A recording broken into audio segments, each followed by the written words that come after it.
प्रधानमंत्री नरेंद्र मोदी 2 दिवसीय पोलैंड यात्रा पर राजधानी वार्सा में हैं। पीएम मोदी 21 और 22 अगस्त को यूरोपीय देश की यात्रा पर हैं। इसके बाद 23 अगस्त को पीएम मोदी युद्धग्रस्त यूक्रेन का दौरा करेंगे। पोलैंड मध्य यूरोप में भारत का अहम व्यापारिक साझेदार है। किसी भारतीय प्रधानमंत्री की यह 45 साल बाद पहली पोलैंड यात्रा है।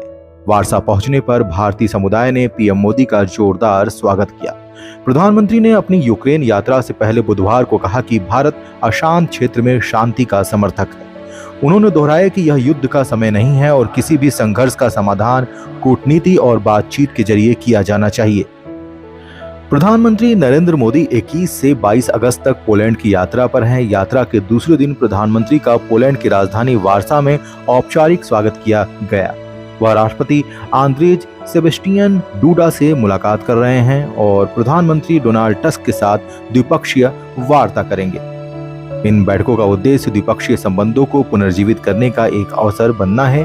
प्रधानमंत्री मोदी ने बुधवार को पोलैंड में भारतीय प्रवासियों की एक सभा को भी संबोधित किया। भारत के प्रधानमंत्री की यह यात्रा पोलैंड और भारत के बीच राजनयिक संबंधों की स्थापना की 70वीं वर्षगांठ पर हो रही है। किसी भारतीय पीएम की पोलैंड की पिछली यात्रा 45 साल पहले 1979 में हुई थी। उस वक्त मोरारजी देसाई पोलैंड आए थे। इससे पहले जवाहरलाल नेहरू और इंदिरा गांधी ने भी इस यूरोपीय देश का दौरा किया था। पीएम मोदी ने गुरुवार को स्थानीय समय अनुसार सुबह करीब 10 बजे पोलिश प्रधानमंत्री डोनाल्ड टस्क से मुलाकात किया। वहीं गुरुवार दोपहर को प्रधानमंत्री मोदी पोलिश राष्ट्रपति आंद्रेज डूडा से मिले। यह बैठक बेलवेडर में हो रही है और बेलवेडर पोलिश राष्ट्रपति का आधिकारिक आवास है और साथ ही एक राजकीय अतिथि गृह भी है। पीएम मोदी इस 2 दिवसीय यात्रा के दौरान ज्यादातर समय राजधानी वार्सा में बिताएंगे। वार्सा पहुंचने के बाद पीएम मोदी ने सबसे पहले 3 स्मारकों पर श्रद्धांजलि अर्पित की। पोलैंड से भारतीय राजदूत नगमा मोहम्मद मलिक ने कहा कि वह इन 3 स्मारकों पर श्रद्धांजलि अर्पित करने वाले पहले प्रधानमंत्री हैं। बुधवार को प्रधानमंत्री मोदी ने जामनगर और कोल्हापुर के महाराजाओं के स्मारकों का दौरा किया। जामनगर और कोल्हापुर के इन महाराजाओं ने द्वितीय विश्व युद्ध के दौरान हजारों पोलिश शरणार्थियों को आश्रय दिया था। पीएम मोदी ने पहले दिन बैटल ऑफ मोंटे कैसिनो स्मारक का भी दौरा किया, जिसमें दोनों देशों ने भाग लिया था। पीएम मोदी को पोलैंड में उच्चतम स्तर पर बैठकें करनी है। इस यात्रा में आर्थिक पहलू भी शामिल होने की उम्मीद है। 2 दिवसीय यात्रा का मुख्य उद्देश्य रक्षा के क्षेत्र में सहयोग को मजबूत करना और पोलैंड और भारत के बीच रणनीतिक साझेदारी पर चर्चा करना है। यात्रा के दौरान मोदी को द्विपक्षीय संबंधों को नवीनीकृत और मजबूत करने पर ध्यान केंद्रित करना है। कई वर्षों के बाद भारत ने पोलैंड के साथ रणनीतिक सहयोग के बढ़ते महत्व पर जोर देते हुए वार्सा में अपना पहला सैन्य अताशे नियुक्त किया था। सैन्य अताशे या डिफेंस अताशे सैन्य एक्सपर्ट होते हैं जो दूतावास से जुड़े होते हैं। इसके लिए आमतौर पर एक उच्च सैन्य अधिकारी नियुक्त होता है। रक्षा अताशे मित्र देशों के साथ आपसी रक्षा सहयोग विकसित करने में सहायक माने जाते हैं। लगभग 3.8 करोड़ की आबादी के साथ यह यूरोपीय संघ का 6ठा सबसे अधिक आबादी वाला देश है। भारत और पोलैंड के बीच लंबे समय से मैत्रीपूर्ण संबंध रहे हैं। साल 1954 में राजनयिक संबंध स्थापित हुए हैं, जिसके बाद 1957 में वार्सा में भारतीय दूतावास खोला गया। 1989 में पोलैंड द्वारा लोकतांत्रिक मार्ग चुनने के बाद भी यह संबंध घनिष्ठ बना रहा।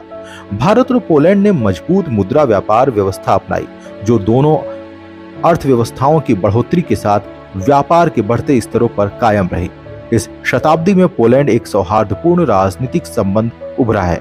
विशेष रूप से 2004 में पोलैंड के यूरोपीय संघ में शामिल होने के बाद यह मध्य यूरोप में भारत का प्रमुख आर्थिक भागीदार बन गया। पोलैंड मध्य और पूर्वी यूरोप में भारत का सबसे बड़ा व्यापारिक और निवेश साझेदार बना हुआ है। 2013 से 2023 के बीच पोलैंड के साथ कुल द्विपक्षीय व्यापार में 192% की बढ़ोतरी हुई। 2013 में द्विपक्षीय व्यापार 1.95 बिलियन अमेरिकी डॉलर से बढ़कर 2023 में 5.72 बिलियन अमेरिकी डॉलर हो गया। पोलैंड में भारतीय निवेश पिछले कुछ वर्षों में लगातार बढ़ रहा है और अब यह 3 बिलियन अमेरिकी डॉलर से अधिक होने का अनुमान है। भारतीय कंपनियां पोलैंड के विकास में भागीदार हैं और उन्हें स्थानीय स्तर पर करीब 10,000 नौकरियां पैदा की हैं, खासकर भारतीय आईटी कंपनियां जिन्होंने पोलैंड में निवेश किया है। पोलैंड में लगभग 11 भारतीय आईटी कंपनियां हैं, जिनमें 10,000 से अधिक पेशेवर काम करते हैं। भारत में कुल पोलिश निवेश $685 मिलियन होने का अनुमान है। रासायनिक उद्योग पोलिश अर्थव्यवस्था के प्रमुख क्षेत्रों में से एक है और पोलैंड रसायनों का शुद्ध आयातक है। भारत से पोलैंड को निर्यात की जाने वाली शीर्ष 5 वस्तुओं में रासायनिक उत्पाद शामिल हैं, जिनमें कार्बनिक रसायन सबसे आगे है। पोलैंड महत्वपूर्ण दवाओं के लिए सक्रिय पदार्थों के लिए भारत पर निर्भर है और एंटीबायोटिक दवाइयों के उत्पादन के लिए कच्चे माल का आयात करता है। पोलैंड को भारतीय निर्यात में कपड़ा सबसे बड़ा हिस्सा है। भारत से पोलैंड द्वारा कपड़ा और इससे जुड़ी वस्तुओं का आयात 2023 में बढ़कर $645 मिलियन अमेरिकी डॉलर हो गया। यूरोपीय राष्ट्र में भारतीय समुदाय के लगभग 25,000 लोग रहते हैं। इनमें वस्त्र और इलेक्ट्रॉनिक्स के व्यापारी शामिल हैं, जो साम्यवाद के पतन के बाद यहाँ आए। इसके साथ ही बहुराष्ट्रीय और भारतीय कंपनियां और सॉफ्टवेयर आईटी व्यवसायों के साथ काम करने वाले पेशेवर भी हैं। लगभग 5,000 छात्र वर्तमान में पोलैंड के विश्वविद्यालयों में पढ़ाई कर रहे हैं। पोलैंड में 100 से अधिक भारतीय रेस्टोरेंट हैं।